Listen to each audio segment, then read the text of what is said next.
Стартка даярдан марш.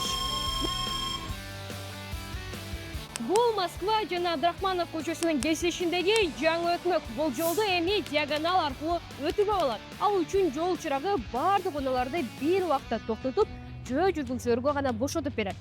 Бирок адамдарга берилген болжол менен 24 секунд аябай эле аз экен. Анткени 6 саны аман адамга деле жолдун аркы тарабына өтүүгө үлгүрүү кыйын. Ал эми карылар, балдары менен жүргөндөр же майыптыгы барлар жетишпей калышат. Бул убакыт жолду туурасынан деле өтүүгө жетишсиз. Бул жердеги светофор канча секунд болушу керек? Аны атайын формула менен эсептеп көрөлү. Алгач өтмөктүн узундугун билип алыш керек.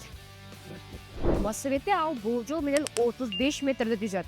Бул узундукту адамдын орточо басуу ылдамдыгы 1,2-ге бөлүп, ага дагы 5 секунд кошобуз. Бул кошумча убакыт жайыраак баскандар, кары картаңдар же мүмкүнчүлүгү чектелген жарандар үчүн керек. Бул жердеги светофордун жашыл күйүү убактысы жок дегенде 35 секундта түзүшү шарт. Негизи жөө жүргүнчүлөрдү унаалардан өзүнчө бөлүп өткөрүү коопсуздук жана ыңгайлуулук үчүн жакшы чечим. Бурла турган унаалар адамдарды жөөлөп шаштырбайт, тебелеп да кетпейт. Бирок бөлүнгөн убакыттын аз болгонуна байланыштуу кесиште баары бир адамдардын кагылышуулары болушу мүмкүн.